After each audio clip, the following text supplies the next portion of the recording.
Salam Rahayu. Terima kasih masih bergabung bersama channel Mbah Sito Gendeng. Silahkan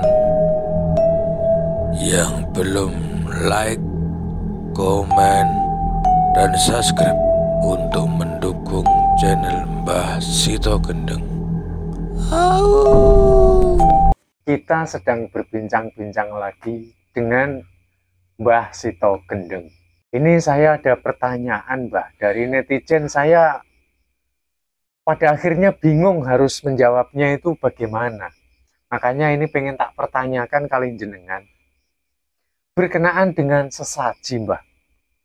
Karena menurut budaya Jawa, sesaji ini kerap disertakan di dalam sebuah ritual-ritual. Menurut panjenengan, bagaimana Mbah sesaji ini? Oke, matur suwun. Pertanyaan yang sangat luar biasa. Karena sesaji sendiri adalah termasuk dari budaya asli Indonesia.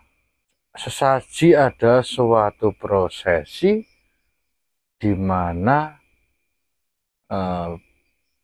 di situ ada suatu hubungan komunikasi antara manusia dengan leluhur atau manusia dengan makhluk gaib. Ya, saya juga sangat setuju sekali, Mbah. Manfaat dari sesaji sendiri itu apa toh, Mbah? Reaksinya maupun manfaat-manfaat yang terkandung di dalam sesaji itu menurut jenis sesajinya. Sesaji sendiri sebenarnya agar kita selalu mengingat bahwasannya ada leluhur, ada pendahulu kita, ada makhluk selain manusia, dan kita saling hormat menghormati. Nah, terkadang kita itu karena merasa paling sempurna, karena merasa paling suci, sehingga kadang melakukan sesuatu itu semena-mena. Nah, termasuk di suatu tempat itu kenapa harus dikasih suatu sesaji, karena di situ dipercaya bertempat atau ditempati oleh roh atau leluhur-leluhur pendahulu kita. Contoh penguraiannya, Mbah. Seperti sesaji orang kan bakar dupa, kemenyan. Reaksinya itu seperti apa, Mbah? Apa harumnya yang diambil, apa asapnya yang diambil, atau mungkin ada pengetahuan-pengetahuan lain yang bisa saya jadikan edukasi menambah sebagai wawasan saya, Mbah. Jadi kalau sesaji sendiri itu yang diberikan atau dipersembahkan itu bukan berarti barangnya itu dikasih dupa terus dupanya dimakan, atau kembangnya dimakan, atau dikasih telur-telur itu dimakan. Tidak seperti itu. Jadi setelah diserahkan, yaitu yang dimakan, yang dihisap adalah daripada sari-sarinya. Kalau dupa berarti wewangiannya, kembang wewangiannya, makanan-makanan itu ya sari daripada makanan tersebut. Kurang lebihnya demikian. Iya. Lalu apa pendapat panjenengan dengan adanya sesaji itu terkadang dianggap menyia-nyiakan? Ya, mungkin satu contohnya seperti makanan, dianggapnya seperti menyia-nyiakan makanan. Gampangannya mungkin seperti pisang atau mungkin ya ayam. Nah, pendapat panjenengan bagaimana perihal dengan yang saya sebutkan ini tadi? Nah, inilah yang menarik sekali. Terkadang kita itu memberi sesuatu itu masih memikirkan daripada yang kita kasih tadi. Yang tampak dari fisik gitu ya. Nah, contohnya kita memberi sesuatu tapi masih memikirkan atau mengingat itu nanti diapain, itu bagaimana, itu gimana. Itu di situ diukur daripada keikhlasan atau kerelaan daripada seseorang tersebut. Namanya sudah dikasih, mau itu diapakan, mau itu dibuang, mau dimakan ayam, mau nggak dimakan, itu kan urusan yang dikasih. Nah, dari situ terlihat bahwasanya sang pemberi atau yang menyerahkan kurang daripada nilai keikhlasannya. Ya. Jadi secara poin yang harus digarisbawahi adalah dari semua sarana itu yang diambil adalah saripatinya, nggih, Mbah. Sari-sarinya ngoten. Nggih, betul. Ini untuk menambah kemantapan, Mbah. Nggih.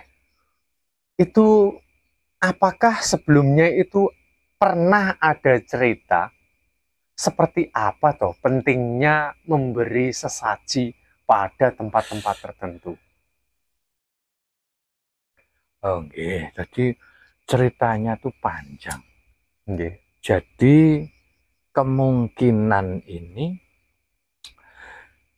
cerita ini kan berbeda-beda. Dari mbah satu, mbah dua, atau senior kita, atau leluhur kita dulu, turun-temurun hingga sekarang. Ya mungkin salah satunya akan saya kutip.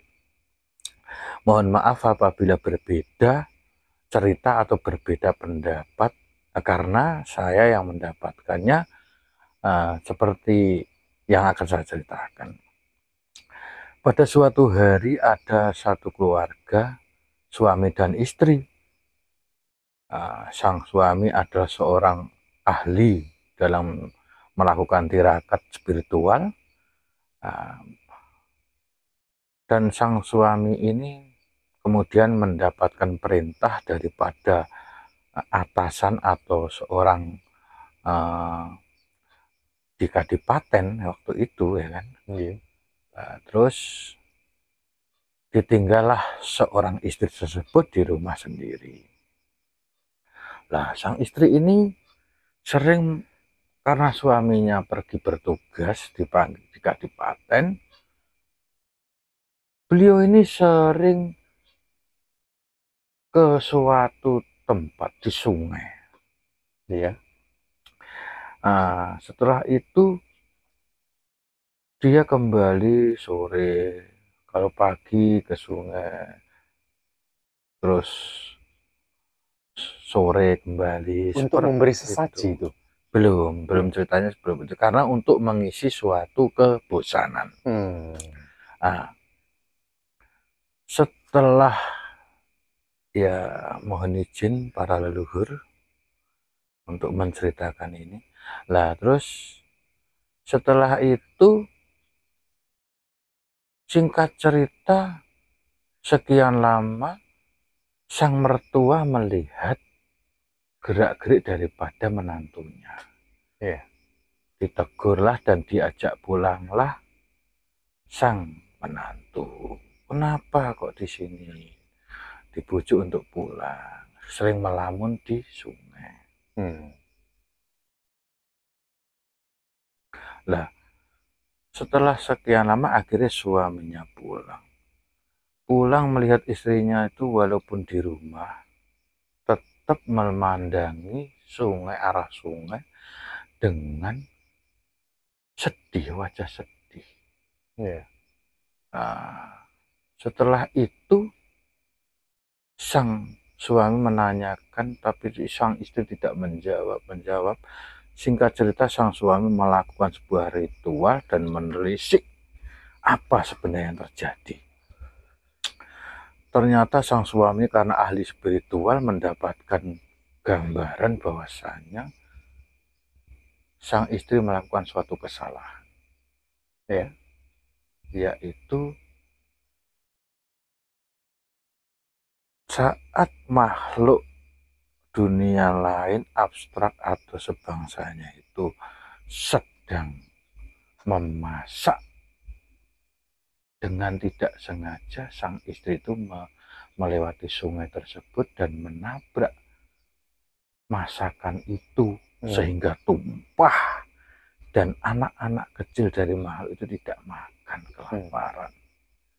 Ya, terus? Dan dari situ sehingga anak-anak di situ mati. Waduh. Nah, karena mati, sang istri itu atau sang ibunya marah dan meminta pertanggungjawaban. Setelah sang suami mendapatkan sebuah cerita tersebut, akhirnya sang suami menemui istri dan memberitahu apa yang sudah terjadi. Sang istri kaget, kok Kang Mas tahu apa yang terjadi? Ya Kang, mari kita selesaikan masalah ini. Nah, keesokan harinya sang istri disuruh masak dan memberi sebuah persembahan di mana tempat terjadinya seperti itu tadi. Nah, di situ sambil berdoa, melakukan permohonan kepada Tuhan Yang Maha Esa, agar semua ini sudah selesai, dan inilah sebagai pergantian daripada perilaku sang istrinya yang dianggap dari bangsa tersebut tidak baik dan tidak pantas.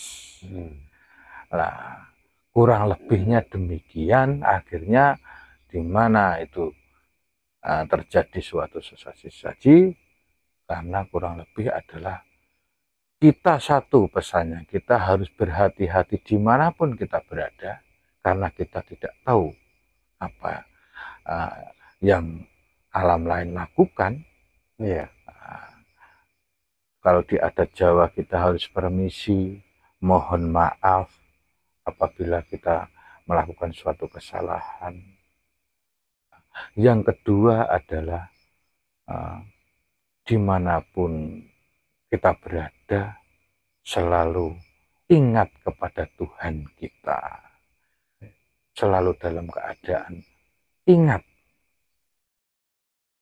tidak melamun, tidak kosong, seperti itu kurang lebih. Dan saya mohon maaf apabila ada salah dalam saya bercerita atau melakukan pembukaan sejarah atau cerita zaman dulu ini. Mungkin berbeda dari pengalaman atau jangan dari satu senior atau satu sesepuh lainnya. Wah, luar biasa ini. Terima kasih. Matur suwun Mbah, ini atas masukan-masukannya yang tadinya saya itu kesulitan untuk menjawab para netizen-netizen yang bertanya berkenaan dengan masalah sesaji. Mudah-mudahan panjenengan selalu diberi kesehatan jasmani rohani, dicukupkan kebutuhan lahir dan batinnya, dan tetap bersemangat di dalam melestarikan budaya bumi pertiwi kita, Mbah. Amin. Matur sembah nuwun. Rahayu Mbah, rahayu. Terima kasih. Salam sejahtera bagi kita semua.